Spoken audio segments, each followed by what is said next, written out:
Hey, Shalom, I want to start off by giving all praise to Yahweh, Shem Yahushua, Shem Dash. Double honors to the apostles of GMS and honors to you brothers doing the work in truth. While sincerity, this is a quick one on how these devils are trying to wipe out mosquitoes, right? Look, man, if the Lord made something, it's got a purpose. But obviously, this man, in his infinite wisdom, disagrees with that. So let me get this real quick.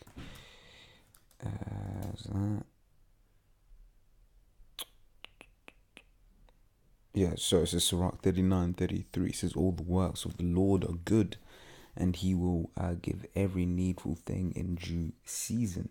Alright, so the Lord created something, in fact, let me carry on. It says, so that a man cannot say this is worse than that, for in time they shall all be well approved. Right, so the Lord has basically created everything.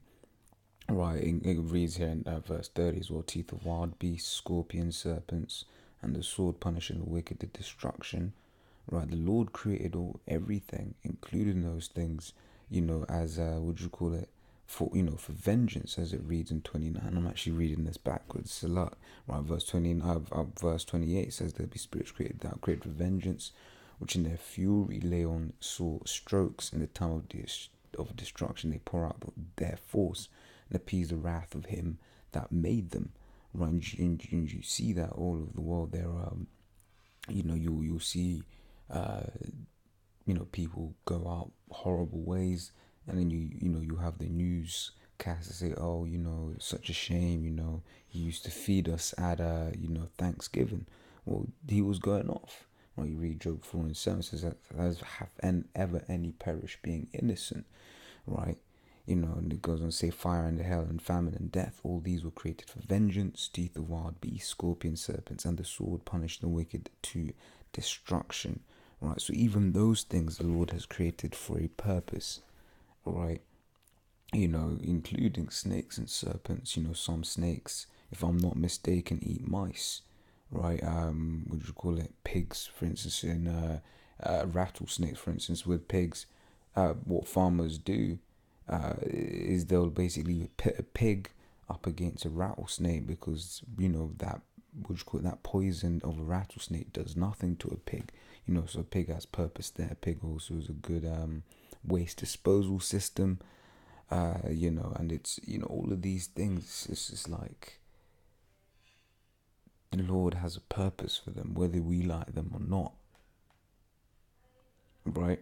So we go back into here. It says sex was Bill Gates to fund modified mosquitoes in the bid to wipe out malaria, right? Basically they want to, get rid of the mosquitoes, man. Right? And it's kind of like, yo, would you think's gonna happen? Right? What do you think's gonna happen? Right? It says from this website Gizmodo.com. It says, what if every mosquito on Earth went extinct? Right, and this is the first thing. It's a quote from this scientist. Right, it says if mosquitoes went extinct, mosquito larvae and here's the point, are very important in aquatic ecology. Right, many other insects and small fish feed on them, and the loss of that food source would cause their numbers to decline as well. Any things that feed on them, such as game fish, raptorial birds, etc., would in turn suffer too. Right, and then it goes on. But then he then goes on to say mosquitoes can be wiped out, but the ecological damage that would be necessary, right, draining swamps, wetlands, applying pesticides of wide areas, along with strict regulatory enforcement, would make eradication not worth it unless there was a very serious public health emergency. All right, and so in the same sentence, man said, "Oh look, mosquitoes are very important, in the food chain." And then switched it around and then said, if we needed to get rid of all the mosquitoes, we would. Right, and that's, once again, that's this guy and his infinite wisdom. Right, because he thinks he's smart. But any idiot says, wait, if you take away my food source, then I'ma die. And anything that eats me, their numbers are gonna drop. Not me per se, but it's like an animal. Right, and I've got a food chain here. Right, you've got mosquitoes eaten by herring, and that herring bird is eaten by a bald eagle. is eaten by a harbor seal, right? You go back to the mosquito, you got salmon here, right? Eaten by a harbor seal, killer whale, bald eagle, right? So you basically take this out of the equation, then now salmon has one less thing to eat. You take this out of the equation, the herring has one less thing to eat, right? And then what ends up happening is because let's say you've got you got animals that are predators. If one of the predators gets taken out, then another predator's numbers increase, and then that just messes. And this is the thing: the Lord has done everything in balance, all right?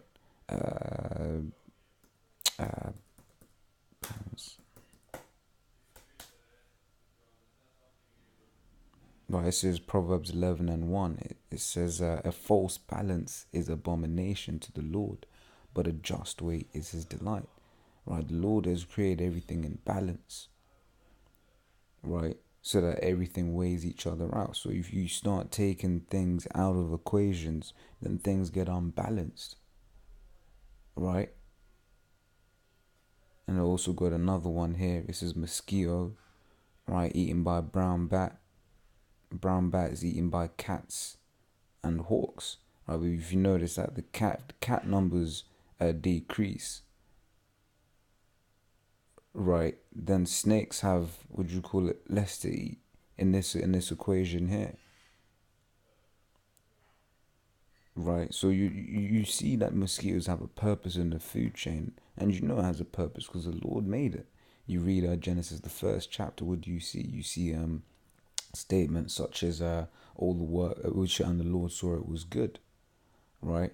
I'm gonna get this as well because when I was looking up articles, you get some people, some quote unquote scientists that will go around saying, oh, but birds not birds, what am I saying? We can eradicate mosquitoes and it will have no damage to the world, right? But that's a lie. Right? The only thing that can be gotten rid of, right, is is you Edomites, man. I'm gonna get that as well, right? Because you read Malachi 1:4, it says this. Right, it says, whereas Edom saith, we are impoverished, but we will return and build the desolate places. Right, it says, thus saith Yahweh of hosts, they shall build, but I will throw down. So you see Esau building all over the world, these mega structures, buildings up, up into the clouds and all of that. Right, but the Lord said, you will build, but I'll throw it all down. Right, it says, and they shall call them the border of wickedness. Right, and you see that everywhere where Esau goes, he goes around, promoting wickedness, pushing wickedness, in those countries, man. LGBT, Esau takes you down. Now you got LGBT rights in your country.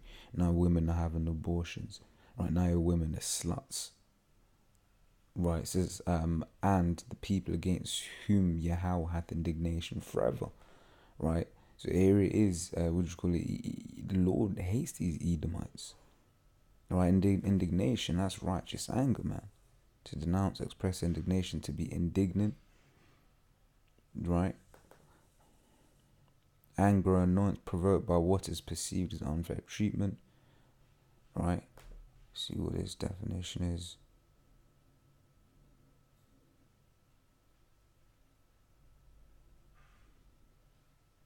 Indignation, these not none of the definitions, but indignation is that righteous anger, man. Right, because the Lord is just in his in his hatred for these Edomites. Right, you read Obadiah 1:10, and then we'll go into verse 18. It says, for thy violence against thy brother Jacob, shame shall cover thee, and thou shalt be cut off forever. Right, yeah, you see from when Jacob had the blessing, right, what did Esau say? In fact, let's get it. Alright, this is Genesis 30, what was it, 39? It's not 39, is it? It's 27. It's like 27, 39.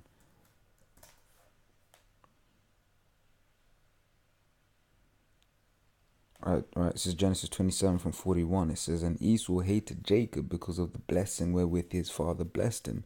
And Esau said in his heart, the days of mourning for my father are at hand. Then will I slay my brother Jacob. Right? So Esau was plotting to kill his brother, right? Despite the fact that he was the one that was going off, right? He sold his birthright, and you want to get technical, it was always Jacob's anyway. Oh, someone's giving me a ring. I'm just gonna have to ignore that while it's going on, right? But yeah, it says the days of mourning for my father at hand. Then will I slay my brother Jacob, right? And you basically you see that, right? Esau's had that hatred ever since, right? Then we go back to here. So it says, for that violence against our brother Jacob. Look at slavery. Was that not violent? Yeah, it says, thou shalt be cut off forever. Right, it says verse 18 says, and the house of Jacob shall be a fire, and the house of Joseph a flame, and the house of Esau for stubble, and they shall kindle in them and devour them, and there shall be not any remaining of the house of Esau, for Yahweh hath spoken. Right, so the irony is Esau's gone around trying to, destroy everything. Not trying to successfully destroying everything, and now it's talking about, what you call it, getting rid of mosquitoes and all of that. The funny thing is, he's the one who's gonna be gotten rid of, right? But like I said, I wanted to get this. Is Psalms 58:3 says, the wicked are estranged from the womb; they go astray as soon as they be born, speaking lies. And these Edomites are the wicked, and they just lie. Like I said, one of the articles that was saying, it's alright, you can get rid of mosquitoes and nothing will happen, right? But common sense says that ain't true, right? Now that's just common sense. These are the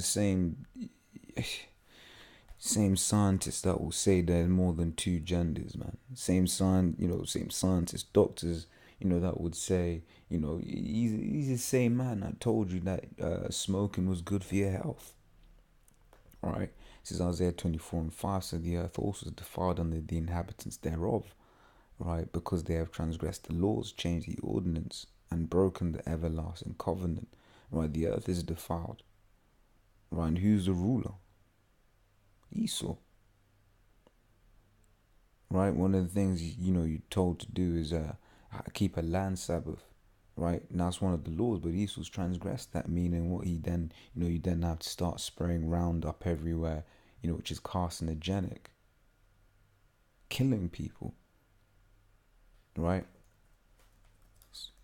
Revelation 11:18. The point is at the end where it says, and the nations were angry, and thy wrath is come, and the time of the dead, that they should be judged, and that thou shouldest give reward unto thy servants the prophets, and to the saints, and them that fear thy name, small and great, and shouldest destroy them which destroy the earth. And that's the point I wanted to get in this instance, right?